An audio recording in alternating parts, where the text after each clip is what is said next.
I want you to imagine with me for just a moment. Imagine a woman, Cheryl, in her early 40s.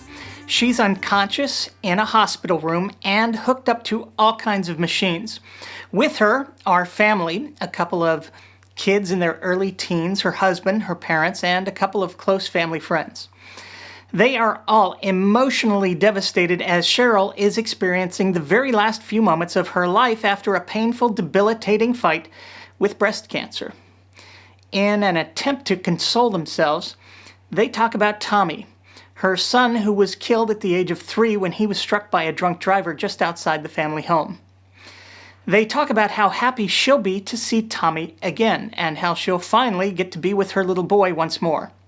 Suddenly, her heart stops, and the constant beeping of her heart monitor turns into one long, continuous tone.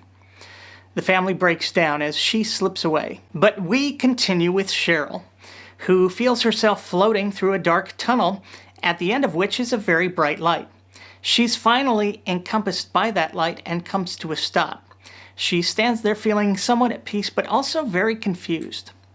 She looks around, not knowing what to expect, when finally, out of the light, appears a figure moving toward her. She strains to see the person approaching, and when the figure becomes clear, she sees a good-looking young man in his early 30s. "Hello, Mom," he says. Puzzled for a moment, she finally says, "Tommy?" "Yeah, it's me," he says. You're all grown up," says Cheryl, slightly confused and a little disappointed. He explains to her that everyone who has crossed over gets to be whatever age they want. They can even change their age at any time if they choose. "I know, you were probably expecting to see me as I was, right?" She was, and now realizes how silly that would be, but she's still disappointed. She had thought that maybe she would finally have the chance to raise him, the chance that was stolen from her by that drunk driver. Cheryl smiles half-heartedly. Tommy steps in and embraces his mom, who holds on a little longer than he does. As they pull apart, Tommy explains somewhat uncomfortably that he'll be taking her to someone who can get her oriented, someone who can answer all her questions and get her settled in. "Can't you do that?" she asks. "Well, it's not something I'm trained for," he says. "Plus, I'm just really busy right now."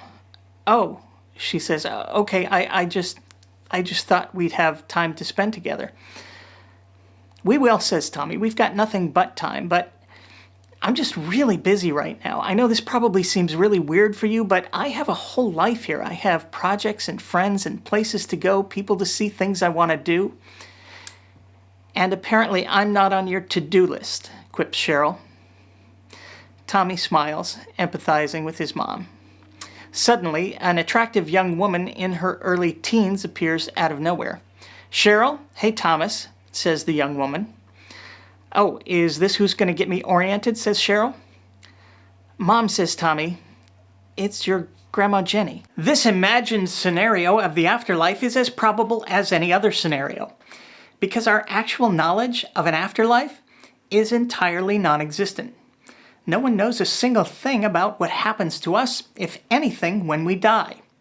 And scenarios regarding the afterlife, which used to be believed and embraced by various Christian sects, such as babies dying without baptism, being tortured in hell forever, well, those scenarios are just as likely as our scenario with Tommy and Cheryl. But today, very few people believe that unbaptized babies burn in hell. Not because we've made some kind of major discovery or because God himself came down to set the record straight. We don't actually know anything more about a supposed afterlife than people did 2,000 years ago. People no longer believe such nonsense simply because we humans evolved in our thinking, and that idea became horrific to us, as have many of our ideas regarding God and his holy will. That should be a tip-off to anyone who thinks seriously about such things. When you see doctrines change without some major theological discovery or a claimed revelation from God herself, you can bet your grandma's dentures that the original doctrine was birthed in exactly the same way and was nothing more than a reflection of the people's thinking at that time. And yet, despite knowing absolutely nothing about an afterlife, even if there is one, I would venture to say that the ideas regarding the afterlife are the overwhelming factor in people's embrace of religion and religious ideals. The idea of the afterlife is so powerful and compelling, not just in terms of giving people hope and peace, but in terms of directing and constraining human behavior, that even Judaism, a religion with no real doctrine regarding the afterlife, has now yielded to the concept in large part. I personally don't know of a religion which does not offer some idea of what happens to us after we die, despite no actual knowledge of the subject.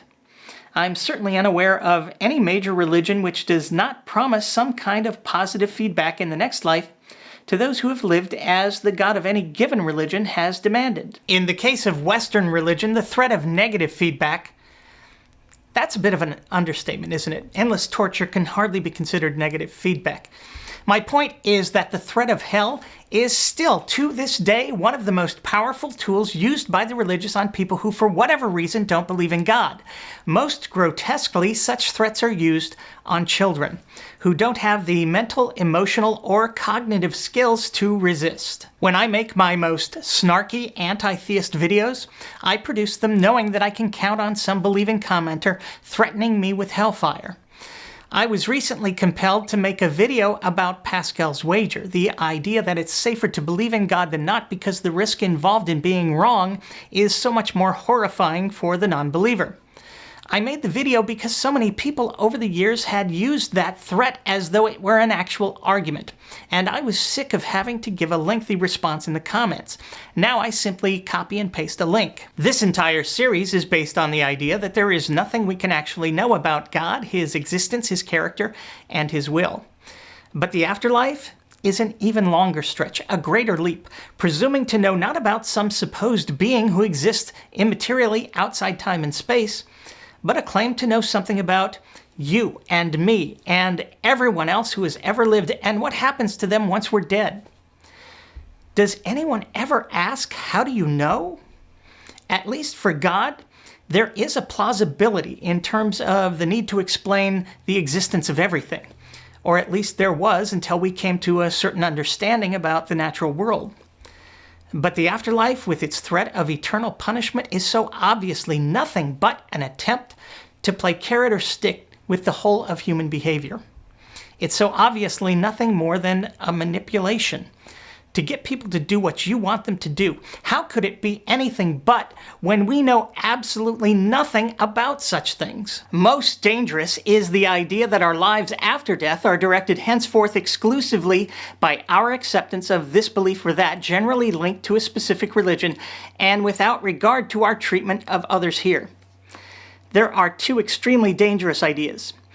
The first is that our behavior towards others doesn't matter, preferring instead a purity of belief and preferring it exclusively. The second is the notion that those who don't believe properly and purely are a danger to everyone else and must be destroyed. Behind the greatest evils perpetrated by the religions flowing from the tribal Canaanite war god of Abraham are these two ideas, inextricably linked to the afterlife and God's supposed rules for entrance into the eternal kingdom. In Christianity, the word is heretic. In Islam, they seem to prefer infidel. These terms refer to those who don't believe at all in the teachings of the particular sect, or don't believe quite properly. Often this includes even small minor errors in belief within the sect itself. The thinking which has caused so much suffering and destruction has usually gone something like this. The infidel or heretic is free to choose hell for himself, but his open, willful defiance sets a bad example for others whose lives might be affected. It's one thing for the heretic to believe improperly and risk hell in the afterlife, but his mere presence is a threat to everyone. My children, my spouse, my friends, my loved ones. And that cannot stand. Untold numbers of otherwise decent people have been killed by those who believe that they are doing right and good by wiping out the heretic or infidel who puts everyone else's eternal well-being at risk. And all over something, the afterlife, of which we know absolutely nothing. Beyond this immediate danger, there are others. People often neglect this life, this planet, the general well-being of others. In particular, their concern for human suffering is greatly diminished, thinking that this life is but a blip on God's eternal radar. For centuries, Christianity in particular ignored human suffering and even encouraged it, suggesting that such suffering was part of God's plan and brought us closer to Him and Jesus' suffering on the cross. Even now, there are people who ignore global threats like climate change because they see this world as a temporary station, the opening act of a glorious and everlasting afterlife spent in the presence of God Almighty. Doing what exactly? No one really knows. Which brings us to another series of unanswered questions regarding the afterlife. What exactly are we supposed to do for all eternity? Do we just sing God's praises forever and ever? Are we so blissfully contented that we just lounge around as if an opium rush has overtaken us? In debates with believers, they have told me that evil in this world is a result of God's need for us to freely choose Him and His will. This, I am told, is why God created and allows evil in the first place. So can we safely assume that there will be no free will in the afterlife? Surely heaven cannot permit the continued existence of evil and evil forces to tempt us to choose other than God's will in His own kingdom. What would heaven be with people running around still chasing after evil? And yet, what heaven would it be without the ability to freely choose? These are just some of the unanswered and perhaps unanswerable questions posed by the possibility of a life hereafter and forever. But the afterlife begs yet another very important question for an all-loving, all-powerful, all-knowing God. Why create this world at all? God clearly knew who would end up in heaven. Why not just create those beings already in heaven with Him, instead of making the rest of us suffer, not just through the evil and indignity of this world, but knowing that He would create sentient beings who would end up being tortured forever and ever? What nonsense is this? Is it not clear to any thinking person that the afterlife is nothing but a wish, and a poorly thought through one at that? Which of us would create sentient beings knowing that their ultimate fate would be one of endless torment? We wouldn't treat an insect with such heartless disregard, but we're supposed to believe that this is the will of an all-knowing, all-loving, all-powerful being. Whatever comfort you might take from the promise of heaven, it will certainly be demolished by the 2 seconds of thought required to see the horrible cruelty of a God who needlessly creates a world filled with evil and then punishes those who don't believe properly with an eternity of suffering. Please know that however happy you might imagine yourself in the hereafter, all of you who make it into heaven will have at least one family member or loved one burning forever in the eternal flame of God's holy wrath. Unless, of course, you've chosen not to believe that part of God's holy word, or more agreeably rediscovered it as metaphor. How convenient for you. My former religion, Mormonism, proposes an even worse fate in the hereafter, to become a god or goddess yourself and begin the whole wretched process over again, birthing untold billions of spirit children who come down to the earth you've created for them in your own universe, where you can watch your children raped, murdered, tortured. You'll get to watch the genocide of your children, birth defects, natural disasters, endless suffering. And this is something to which Mormons look forward. Why? Because they haven't thought beyond the immediate comfort gained by imagining their lives extending forever, or simply asking, and then what? Once you've done that, created another universe, populated it with people, sent your son down to die for their sins, and fulfilled the promise of the end times, what do you do then? Do you just keep doing it over and over again?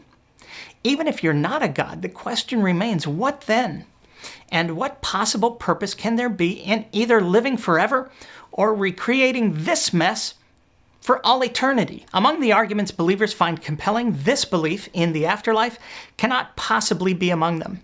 The afterlife is truly the snake oil of religious thought, a grand mixture of advantage taken, of people's hopes and fears, the only benefit of which is realized by the placebo effect and the opium-like state of peace it promises, but cannot possibly deliver. We've all seen this at the funerals of believers, whose friends and family, also believers, still wail and moan, just like the person with no such hope of the hereafter. If it can be said that there are no atheists in the foxholes, it can certainly be said that there are no believers at a funeral. What should be a joyous celebration is anything but.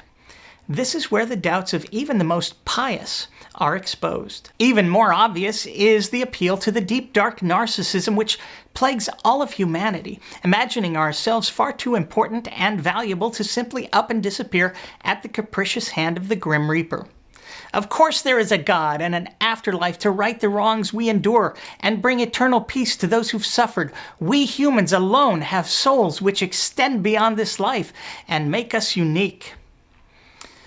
Or so you say. Is there any meat to this beyond mere want and self-importance?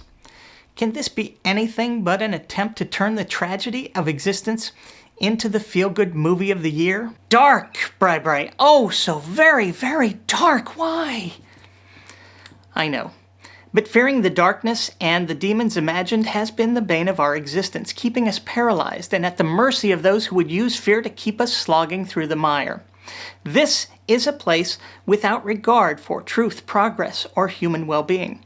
This is the darkness religion brought the world for 1,000 years, shattered only by the Enlightenment and those who had the courage to believe that whatever truths we discover, we can handle, even embrace, and move forward, though that new path, or at least our time on it, may indeed come to an end. Don't get me wrong, I don't like the darkness either. I just prefer courage and self-respect to fear and wishful thinking. I'm not saying I'm immune. There are certainly things that I wish were true as well. I just don't plan my day around them, let alone this precious life. The only life any of us know.